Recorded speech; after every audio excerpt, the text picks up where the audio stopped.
Hello student, तो आज हम पढ़ने वाले हैं क्लास 12th फिजिक्स और फिजिक्स का एक इंपॉर्टेंट हम मॉडल पेपर सॉल्व करने वाले हैं। ठीक ऐसा ही पेपर आपको बोर्ड एग्जाम 2027 में मिलने वाला है।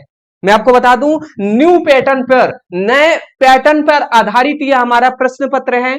बहुत सारे स्टूडेंट हैं जिनको अभी तक यही नहीं पता कि किस प्रकार हमारा पेपर आता है, कितने नंबर का पेपर हमारा आता है, कौन इंपॉर्टेंट हमारे परिभाषा है, कैसे हमें डेरिवेशन पूछा जाता है, कैसे न्यूमेरिकल पूछे जाते हैं। ये सभी चीजें आज के इस वीडियो में हम डिस्कस भी करेंगे। और दूसरी बात, हम आज की इस वीडियो में जितना हो सकेगा उतना हम सॉल्व कराने का, इस प्रश्न पत्र को आपको कराने का प्रयास करेंगे। सिर्फ मैं एक ही बात कहूंगा, जितने क्लास 12 के स्टूडेंट सीरियस हैं, जो सच में चाहते हैं बोर्ड एग्जाम में अपना 90% स्कोर करना, 95 प्लस स्कोर करना, मैं उन सभी से कहना चाहता हूं कि ये सभी प्रश्न पत्रों को आपको तैयार करना है। ठीक है ना, एक एक प्रश्न पत्र हम आपको करा रहे हैं, सभी को तैयार करना है। यहां पे मोस्टली बता दूं 70 नंबर का आपका प्रश्न पत्र पूछा जाता है।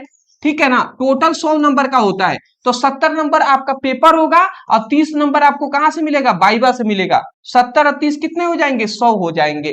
ठीक है, और ये 70 नंबर का जो पेपर है, ये 3 घंटे 15 मिनट का हमसे प्रश्न पत्र होता है जो हमें दिया गया है। अब इतने घंटे में हमें इसको सॉल्व करना है। अब देखिए यहाँ पे कुछ निर्देशांक दिए गए हैं, इसको मैं थोड़ा आपको बता दे रहा हूं। देखिए इसका टोटल मतलब यहाँ पे यही है दोस्त। सबसे पहली बात कि 15 मिनट जो है ना, ये आपको प्रश्न पत्र पढ़ने के लिए दिया जा रहा है और 3 घंटे जो है उसको प्रश्नों को सॉल्व करने के लिए आपको दिया जाता है। ये पहली बात समझ गए। दूसरी बात, सभी प्रश्नों को करना अनिवार्य होता है, एक भी प्रश्नों को छोड़ना नहीं है जी। आए या ना आए, कुछ ना कुछ आपको जरूर लिखना है। ठीक है। तीसरी बात हमें कह दिया है कि खंड अ में न बहुविकल्पीय प्रश्न दिए गए हैं जो एक एक नंबर के हैं। ठीक है। फिर अति लघु उत्तरीय प्रश्न जो है वो भी एक एक नंबर के हैं। फिर लघु उत्तरीय प्रश्न है वो 2 नंबर के हैं। फिर अति लघु उत्तरीय प्रश्न जो होंगे वो 3 नंबर के। ठीक है, और उसके बाद आपके दीर्घ उत्तरीय प्रश्न होंगे जो 5 नंबर के होंगे। तो इस तरीके से पूरा आपका दिया गया होता है, आप उसको पढ़ सकते हैं। चलिए अब हमारा यहां से देखिए, अब यहां से हमारा स्टार्ट होता है खंड अ। अब खंड अ में क्या है जी, बहुविकल्पीय प्रश्न पूछे जाते हैं। अब इसमें क्या पूछा जाएगा, तो मैंने पहले ही कह दिया 6 नंबर का, एक एक नंबर का 6 हमें क्वेश्चन पूछे जाते हैं और यहां से हमें कितने नंबर मिलते हैं, 6 नंबर मिलते हैं। चलिए हम आज के इस वीडियो में आपको इन सभी को सॉल्व कराने का प्रयास कर रहे हैं। एक एक चीज को समझिएगा, आप भी अपना खुद का आकलन कीजिए कि आपको कितना आ रहा है। ठीक है ना, तो आइए जी। तो यहाँ पे कह रहे हैं कि एक प्रकाश किरण पुंज वायु से जल में प्रवेश करता है, तो निम्नलिखित में से कौन सा अपरिवर्तित रहेगा। कौन है जी जो अपरिवर्तित रहेगा, वेग, तरंगदैर्घ्य, आयाम या आवृत्ति। मतलब सीधी बात कहा गया कि मान लेते हैं एक प्रकाश, ये हमारा एक माध्यम है, ऊपर क्या है, वायु माध्यम है, और नीचे हमारा क्या है जी, नीचे यहाँ पे जल माध्यम है। तो देख लीजिए यहाँ पे क्या कह रहे हैं कि एक प्रकाश किरण पुंज, मतलब प्रकाश किरण पुंज प्रकाश किरण पुंज अगर आ रहा है और वायु से अगर जल माध्यम में जा रहा है, देखिए कह रहा है ना कि वायु से जल में प्रवेश करता है, वायु से जल में प्रवेश करेगा तो सीधी बात है, देखिए इसका क्या क्या बदल जाएगा। वायु से जल में प्रवेश करता है तो आपको इतनी बात पता होगा कि इस जो प्रकाश किरण है इसका वेग घटता है। इसका क्या होगा जी, सबसे पहली बात तो वेग घट जाएगा। क्यों वेग घटेगा, क्योंकि वायु में क्या होता है, एक सघन विरल माध्यम है और ये सघन माध्यम है जल। अगर सीधी बात कहे तो वायु में आप तेजी से दौड़ सकते हैं, जैसे वायु में हम लोग हैं, अभी हमें दौड़ने के लिए कह दिया जाए तो हम दौड़ लेंगे। ठीक है, और जल में अगर दौड़ने के लिए, पानी में अगर कह दिया जाए दौड़ने के लिए, तो आप दौड़ पाएंगे, नहीं दौड़ पाएंगे। तो इसका मतलब वायु से अगर जल में जाएंगे तो वेग तो बदलेगा। तो कौन यहाँ पे पूछा गया है, कौन अपरिवर्तित रहता है, अपरिवर्तित कौन मतलब नहीं बदलता है, ये पूछा गया है। तो वेग तो बदलता है तो इसलिए वेग तो होगा नहीं। तरंगदैर्घ्य भी बदल जाता है, ये भी आपका नहीं होगा। यहाँ पे याद रखेंगे एक और बात, आयाम भी बदलता है तो ये भी नहीं होगा। कौन नहीं बदलता है जी, तो प्रकाश की जो आवृत्ति होती है ये नहीं बदलती है, चाहे आप किसी माध्यम से किसी माध्यम में जाए। ठीक है, आवृत्ति सेम रहती है, इसीलिए हमारा पहला ऑप्शन जो है हमारा चौथा आवृत्ति सही हो जाएगा। बात समझ गए हैं। चलिए आइए दूसरा हमारा यहाँ पे क्वेश्चन कह रहा है कि पीएन संधि डायोड के अवक्षेप परत में होता है। अब पीएन संधि डायोड में हमने क्या पढ़ा है जी कि ये हमारा पी भाग है और ये हमारा क्या है जी, एन भाग है। ये हमारा p भाग है, ये हमारा n भाग है, और यही जो बीच वाला भाग है, यही जो बीच वाला भाग है, यही हमारा अवक्षेप परत है। और अवक्षेप परत में क्या पाए जाते हैं जी, इसमें मुक्त आयन पाए जाते हैं, इसमें मुक्त आयन पाए जाते हैं, आयन। ठीक है, मतलब धनायन होंगे या ऋणायन होंगे, आयन, मुक्त आयन पाए जाते हैं। तो यहाँ पे कह रहे हैं केवल कोटर, तो कोटर तो इसमें नहीं पाए जाते हैं। केवल इलेक्ट्रॉन, तो इलेक्ट्रॉन भी नहीं पाए जाते। इलेक्ट्रॉन और कोटर दोनों, तो दोनों भी नहीं पाए जाते। क्या होता है, न तो इलेक्ट्रॉन पाए जाते हैं और ना ही कोटर पाए जाते हैं। क्या पाए जाता है, आयन पाए जाते हैं। तो मुक्त आयन का तो दिया नहीं है, तो न ही इलेक्ट्रॉन पाए जाते हैं और न ही कोटर पाए जाते हैं। बात समझ रहे हैं ना। तो एक एक चीजों को आपको थोड़ा समझना भी है कि कैसे ये हो रहा है। हर कोई ऐसे नहीं बताएगा कि आपको पूरा एक्सप्लेन करके बताया जाए। जितना हमसे हो सकेगा ना उतना हम आपको बताने का प्रयास कर लेंगे।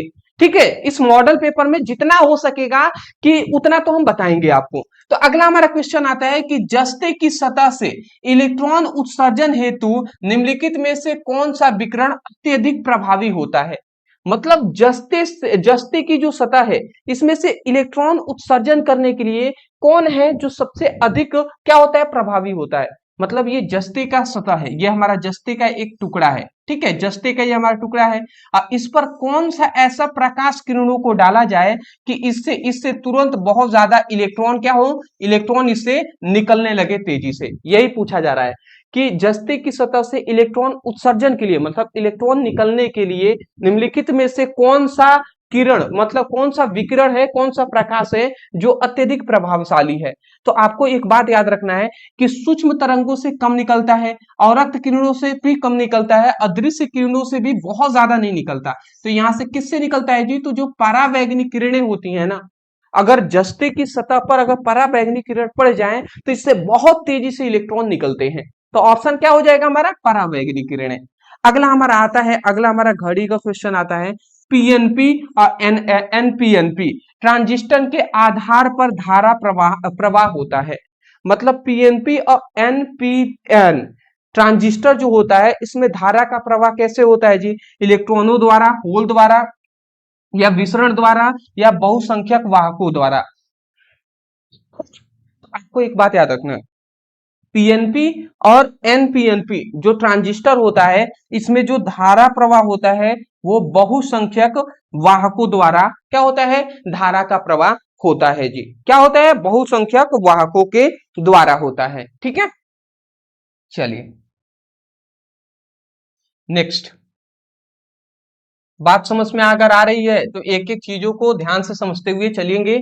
और केवल वही जो जिनको सच में बोर्ड एग्जाम में एक अच्छा नंबर लाना है, मैं उन्हीं से कह रहा हूं। ठीक है, बाकी आप कहीं भी घूमे उससे कोई फायदा नहीं है।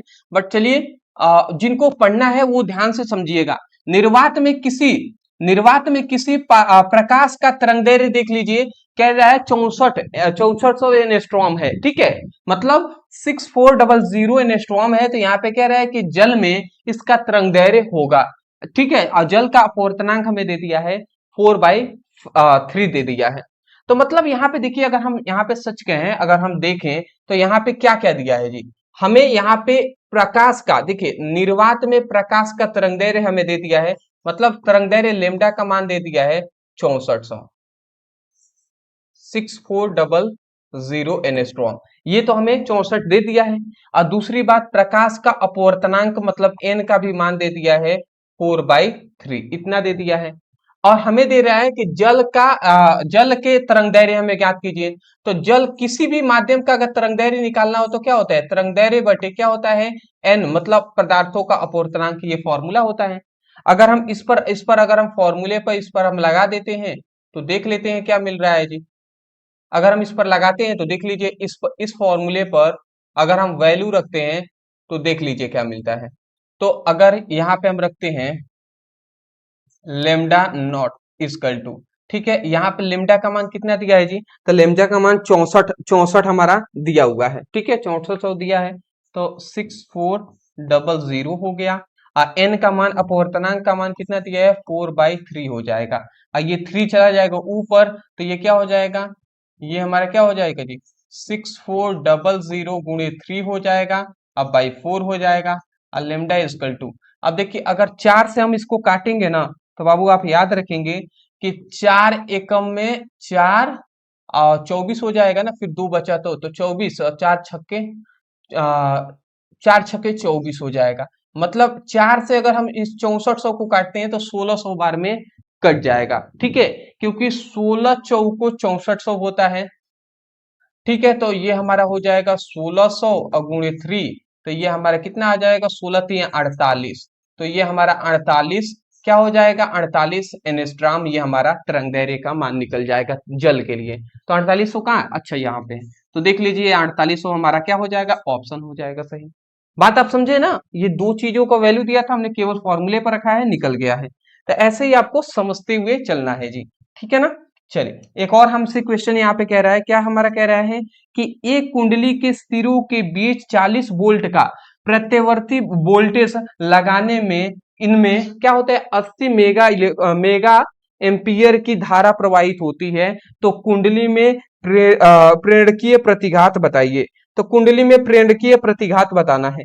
तो सीधी बात है, मैं आपको यहाँ पे बता दे रहा हूं कि देखिए हम क्या करते हैं, अगर हमें कुंडली में प्रेरकीय प्रतिघात निकालना है तो हमें सबसे पहले दिया क्या क्या है ये देख लेते हैं। तो हमारा यहाँ पे दिया हुआ है, हमें यहाँ पे दिया है सबसे पहले 40 वॉट, ठीक है, 40 वोल्ट यहाँ पे दिया है, 40 वोल्ट का प्रत्यवर्ती वोल्टेज, मतलब वोल्टेज का मान, मतलब V का मान हमें दे दिया है, ये कितना दिया है, 40 वोल्ट हमें दे दिया है विभव का मान। और उसके बाद यहाँ पे 80 मेगा एम्पियर की धारा, तो मतलब हमें I का मान दे दिया है, वो कितना दिया है, 80 मेगा एम्पियर। 80 मेगा एम्पियर को एम्पियर में चेंज करते हैं तो 80 गुणे 10 के घात माइनस क्या हो जाएगा, सॉरी मेगा इलेक्ट्रॉन है ना, तो 10 1000 से भाग देते हैं तो ऊपर चला जाएगा, हाँ -80, ये हमारा क्या हो जाएगा, समझ रहे हैं ना। जैसे मेगा एम्पियर को अगर एम्पियर में चेंज करना है तो 10 टू द पावर -3 से हम क्या कराते हैं जी, हम 10 टू द पावर -3 से गुणा करा देते हैं। तो ये हमारा दो चीजों का वैल्यू पता है, एक विभव का, एक हमारा धारा का। हमें क्या चाहिए, कुंडली के प्रेरकीय प्रतिघात का। तो प्रेरकीय प्रतिघात का, कुंडली में प्रेरकीय प्रतिघात का फॉर्मूला होता है, जो होता है V बाई क्या होता है, I होता है, ठीक है। प्रेरकीय प्रतिघात एक विभव क्या होता है, प्रतिरोधी तो होता है ना, तो इसलिए प्रतिरोध equal to V by I हो जाएगा, यही हमारा प्रेरकीय प्रतिघात है। तो अगर हम इस पर मान रख देते हैं तो V का मान कितना है, तो 40 है, तो ये हमने 40 रख दिया। I का मान कितना है, 80 गुणे 10 के घात -3 हो जाएगा, ठीक है। अब देख लीजिए 4 एकम मेरा 4, 4 दूना 8 हो जाएगा। तो ऊपर अब कितना बचा, तो ऊपर बचा 1, ये 10 टू द पावर -3 ऊपर चला जाएगा, तो ये 10 टू द पावर, ये अब ओनली 3 हो जाएगा, 10 टू द पावर 3, और नीचे ओनली 2 बच गया, यही ना बचा जी। अब इसको थोड़ा सा और हम देख लेते हैं, तो ये हमारा, हम इसको क्या कर सकते हैं, देखिए एक और बात आप समझिएगा, ये अगर हम चाहे ना, अगर 10 to the power 1, 10 to the power 3 1 में गुणा होगा तो ये 10 टू द पावर 3 हो जाएगा, अब बाई 2 हो जाएगा।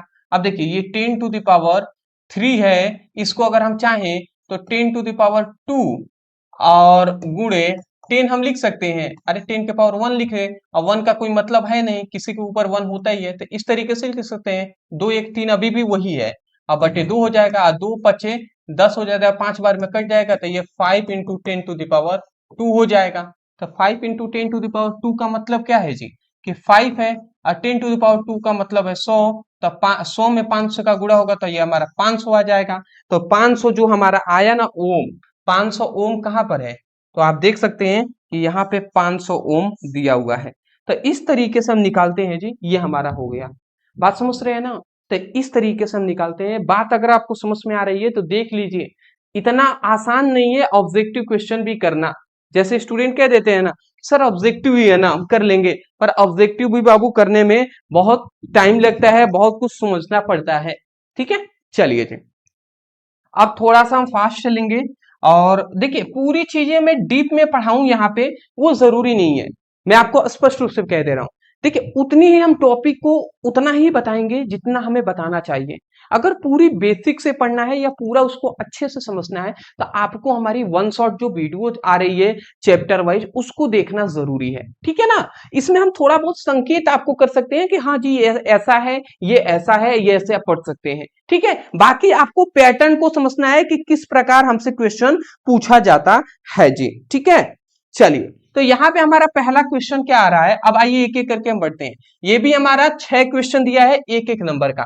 तो पहला कह रहा है कि निम्नलिखित में से कौन सा पदार्थ प्रतिचुंबकीय है। प्रतिचुंबकीय पदार्थ कौन है जी, पारा है, कोबाल्ट है, एल्यूमिनियम है या बिस्मथ है। तो आपको याद रखना है कि प्रतिचुंबकीय जो पदार्थ वो हमारा पारा है, और जो हमारा बिस्मथ, बिस्मथ और पारा ये दोनों हमारे प्रतिचुंबकीय पदार्थ होते हैं, ये बात आपको याद रखना है, ठीक है। अब दूसरा हमारा क्वेश्चन क्या पूछा है, दूसरा क्वेश्चन पूछा गया है कि 12.8 मेगा इलेक्ट्रॉन वोल्ट ऊर्जा में न्यूट्रॉनों की डी ब्रोगली तरंगदैर्घ्य की गणना कीजिए। अब न्यूट्रॉनों की डी ब्रोगली तरंगदैर्घ्य की गणना करना है, देख लीजिए डी ब्रोगली तरंगदैर्घ्य की गणना हमें करना है।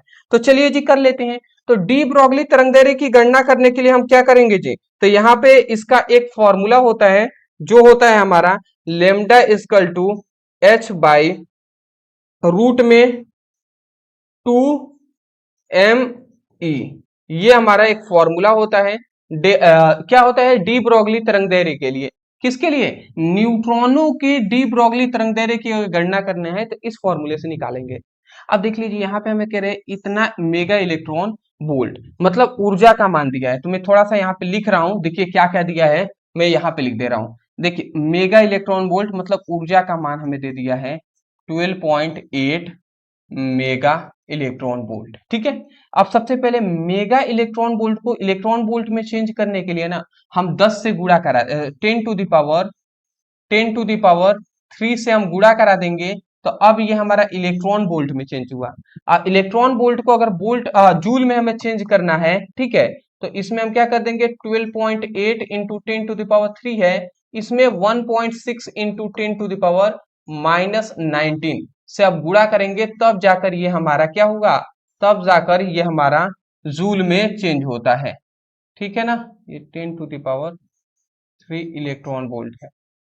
तो देख लीजिए ये हमारा जो वैल्यू आया, ये जो हमारा इतना जो वैल्यू आया है, ये किसका हमने जूल में चेंज कर दिया है, किसका जी, जो हमारा मेगा इलेक्ट्रॉन वोल्ट दिया था इसको हमने जूल में चेंज कर दिया, ठीक है। तो ये हमारा इतना ऊर्जा है।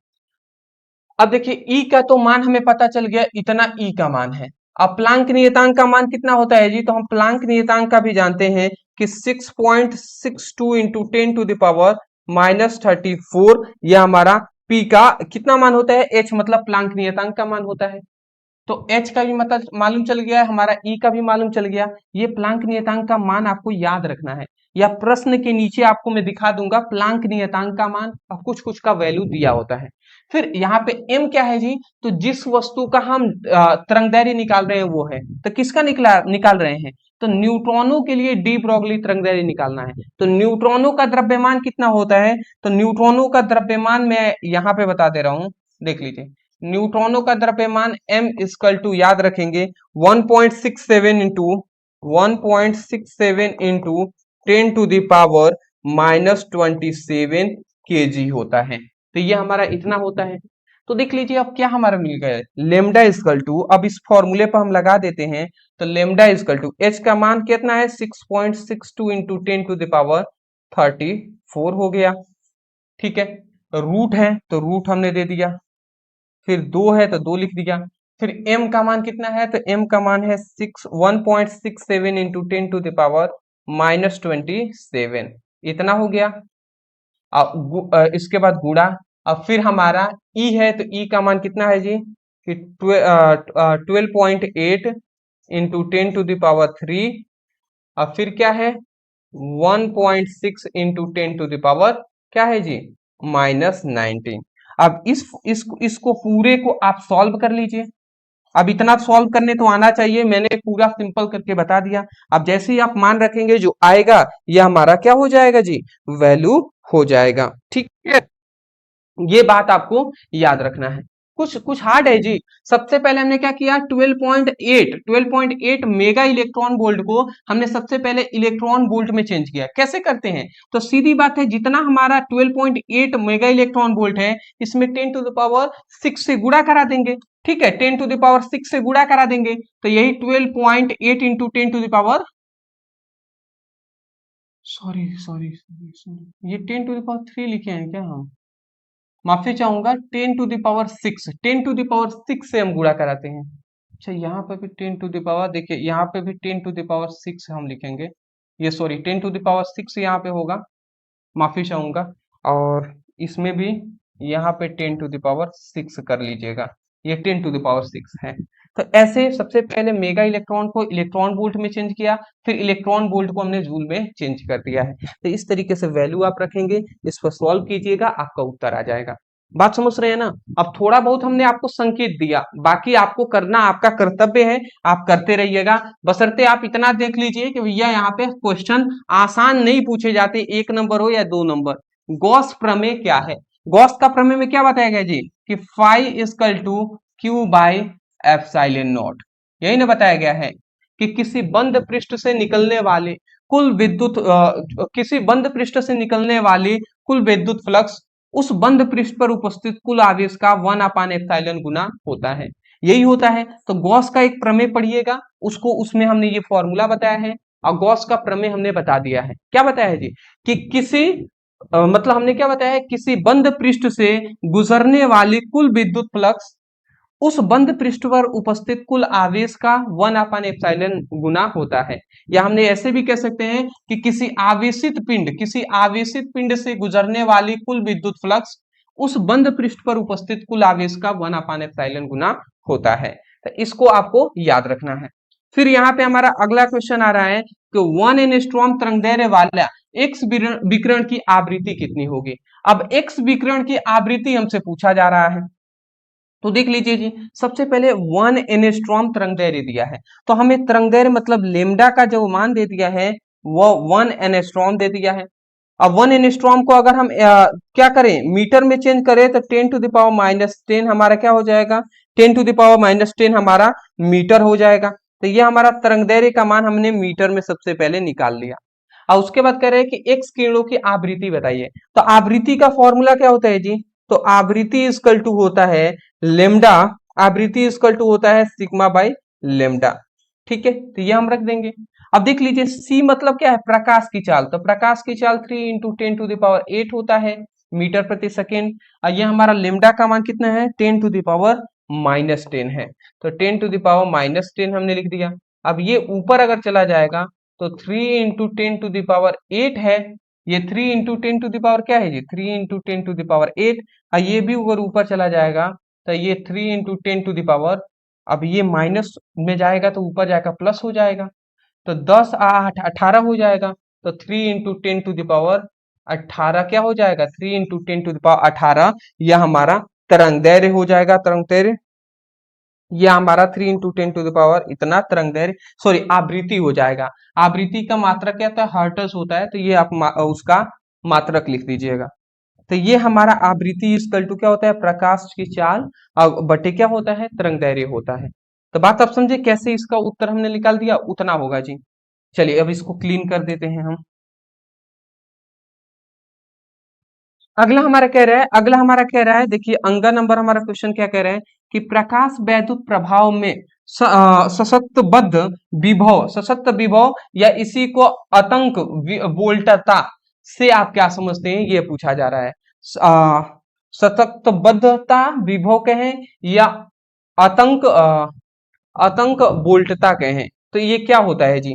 तो सशक्त विभव या आतंक वोल्टता का मैं यहाँ पे परिभाषा बता दे रहा हूं। ठीक है, यहाँ पे आतंक वोल्टता ही लिखते हैं, ये थोड़ा नाम सही है। तो इसका सीधी परिभाषा क्या है जी, मैं परिभाषा आपको बता दे रहा हूं, हमेशा याद रखिएगा। ठीक है, तो इसमें क्या बताया गया, न्यूनतम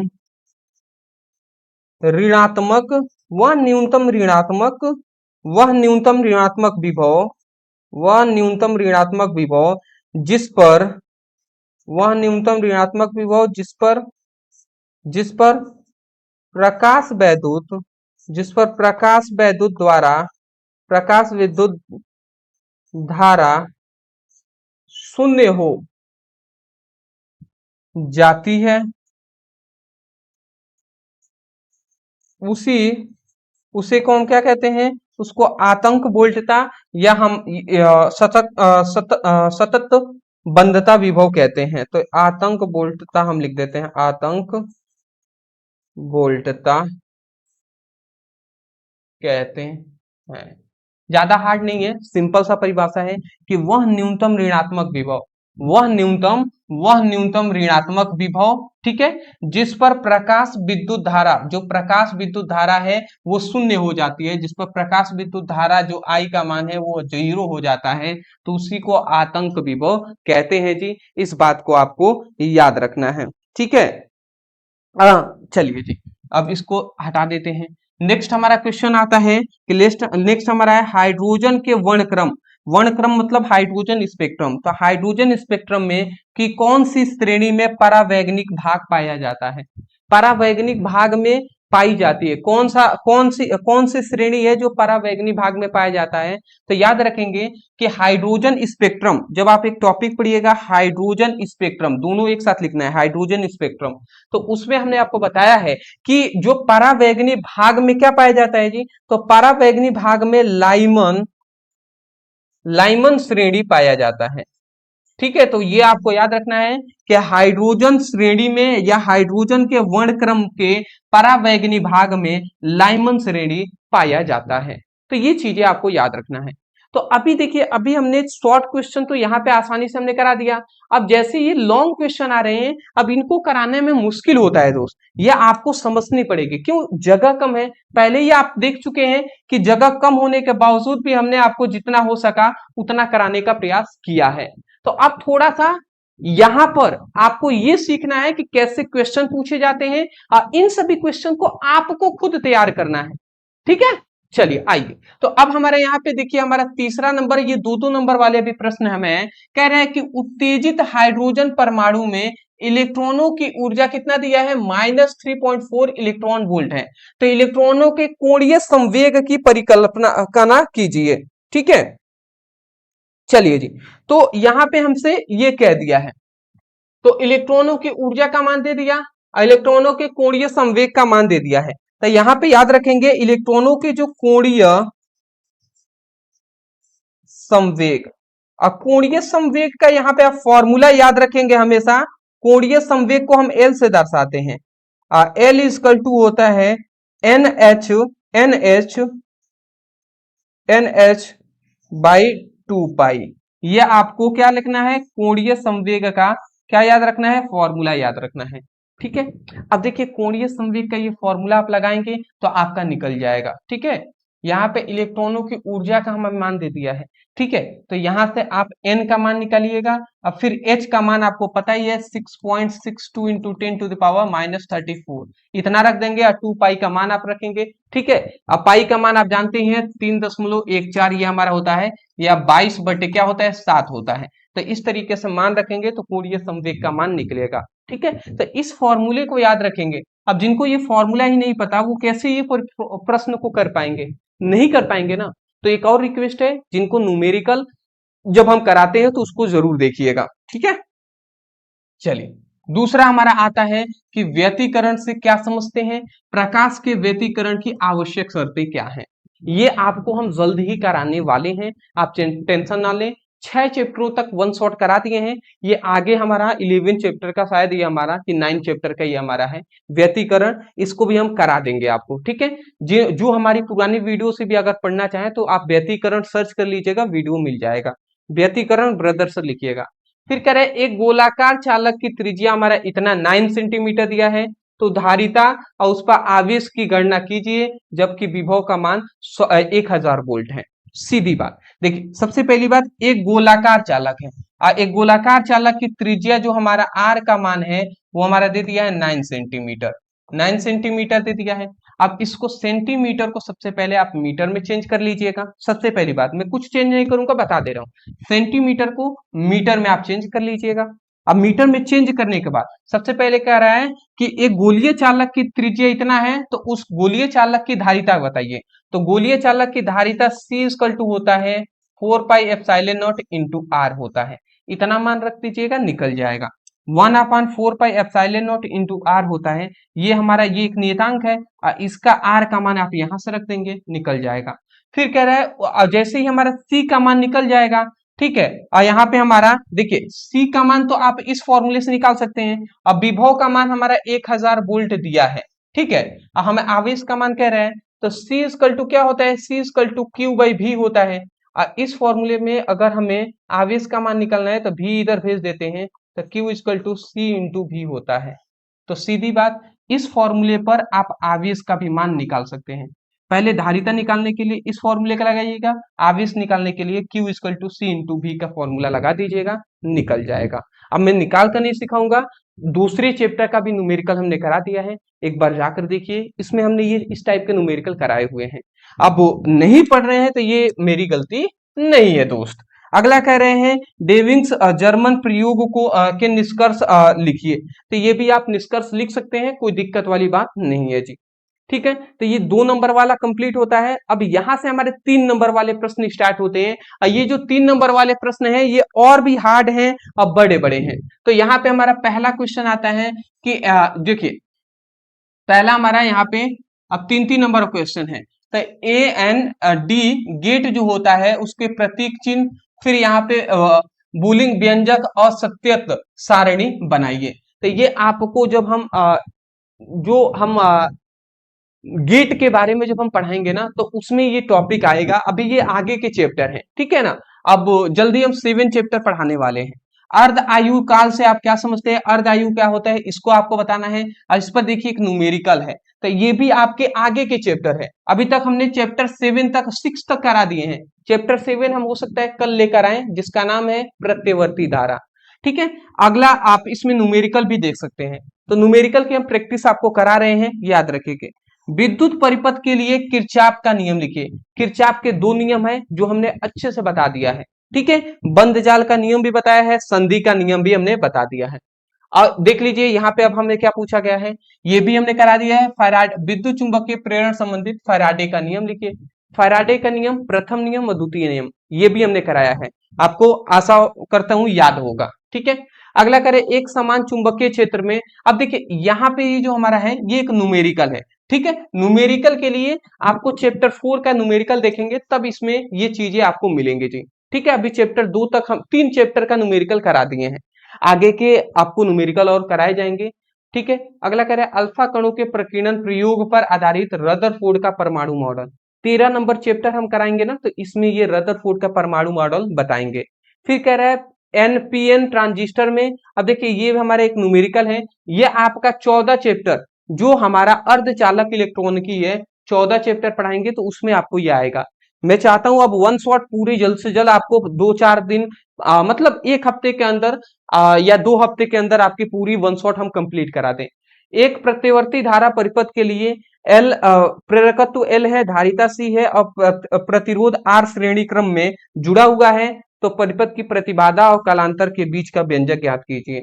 ये हमारा चैप्टर 7 का क्वेश्चन है जी, ठीक है। जो चैप्टर 7 हम हो सकता है कल आपको लिए लेकर आए अगर आप कमेंट करें तो। यहाँ पे एक न्यूमेरिकल आप देख सकते हैं, ये 3 चैप्टर का न्यूमेरिकल है, 10वां चैप्टर का, जल्दी कराएंगे।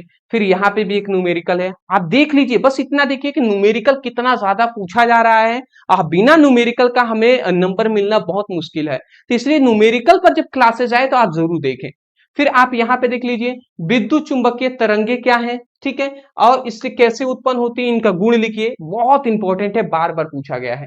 फिर यहाँ पे देख लीजिए हाइगेंस के, यहाँ पे हाइगेंस के द्वितीयक तरंगिकाओं के सिद्धांत पर परावर्तन की व्याख्या, परावर्तन के नियमों की व्याख्या करना है और अपवर्तन के नियमों की भी व्याख्या 5 नंबर में पूछा जाता है, बहुत इंपॉर्टेंट है। अब वैद्युत द्विध्रुव क्या होता है ये भी हमने बताया है। अब वैद्युत द्विध्रुव के एक समान वैद्युत क्षेत्र में थीटा कोण घुमाने पर किया गया कार्य। अब यहाँ पे कार्य के लिए यहाँ पे एक डेरिवेशन हमसे सीधी बात है, इसमें न्यूमेरिकल हमसे पूछ दिया गया है। सीधी बात, वैद्युत द्विध्रुव पर जो लगने वाला या कार्य करने पर वैद्युत द्विध्रुव पर जो कार्य करने का एक व्यंजक होता है, इसको आपको निकालना है और यहाँ पे वैद्युत द्विध्रुव आघूर्ण आपको ज्ञात करना है। विद्युत द्विध्रुव आघूर्ण P इक्वल टू क्या होता है, 2QL होता है, इस फॉर्मूले से निकलेगा जी। ठीक है, तो आप चैप्टर 1 का न्यूमेरिकल देखिए, उसमें हम इस टाइप का सब कराए हुए हैं। फिर यहाँ पे भी आप देख सकते हैं, ये आगे के चैप्टर है यंग के द्विछिद्रिक प्रयोग, ये चैप्टर 10 जब पढ़ाएंगे तो उसमें हम पढ़ाएंगे। ट्रांसफार्मर कल हम आपको लेकर आ रहे हैं प्रत्यवर्ती धारा चैप्टर, उसमें ट्रांसफार्मर के बारे में बताएंगे। प्राथमिक कुंडली क्या होता है, क्रिया विधि क्या होता है, प्राथमिक और द्वितीय कुंडली क्या होता है, ये सब हम बताएंगे। ठीक है, यहाँ पे एक न्यूमेरिकल है, इसको भी पढ़ना है। ट्रांजिस्टर जो है ये अर्धचालक इलेक्ट्रॉनिकी कहते हैं, तो अर्धचालक को हम किसमें बताएंगे, आपको 14 चैप्टर अंतिम चैप्टर में ये पढ़ाया जाएगा। देख लीजिए यहाँ पे कह रहा है जेनर डायोड क्या होता है, अंतिम चैप्टर का ये भी है जी। और यहाँ पे हम कहते हैं ना कि आपको कुछ वैल्यू दिया हुआ होता है, प्लांक नियतांक H का वैल्यू दिया है, न्यूट्रॉनों की द्रव्यमान का वैल्यू दिया है, इलेक्ट्रॉनों पर आवेश का मान दिया है, प्रकाश की चाल का मान, और 1/4πε0 का मान जो होता है वो भी हमें इतना यहाँ पे दे दिया है। तो इस टाइप का हमारा क्वेश्चन पेपर होता है। पूरी आज हम क्वेश्चन पेपर आपको दिखाने का, और जितना सॉल्व हो सकता है मैं उतना, तो मैं कह सकता हूं कि उतना मैंने सॉल्व कराने का प्रयास कर दिया है। तो मैं इतना ही सिर्फ कहूंगा कि अच्छे से इसको पढ़ाई कीजिए, अच्छे से। जब आपको केवल आपको ये पेपर देखने से ही नहीं होगा, बहुत सारे स्टूडेंट है जो ये गलती बार बार कर रहे हैं। मैंने पूछा था कि आप सभी को एक कम्युनिटी पोस्ट किया था, उसमें पूछ भी दिए थे कि आपको किस चीज पर वीडियो चाहिए। बहुत सारे स्टूडेंट लगभग 70% से अधिक ने कहा था मॉडल पेपर लेकर आइए। तो भैया मैं मॉडल पेपर करा दूंगा, कोई दिक्कत नहीं है, खूब मॉडल पेपर करिए, बट वास्तव में क्वेश्चन जो बताए जा रहे हैं उसको भी तो पढ़ना है ना। अब कहां से पढ़ेंगे जी, तो उसके लिए हमारी वीडियो जो वन शॉट आ रही है जिसमें हम इंपॉर्टेंट क्वेश्चन आंसर करा रहे हैं, उसको भी तो देखना पड़ेगा। तो उसको जरूर देखिएगा।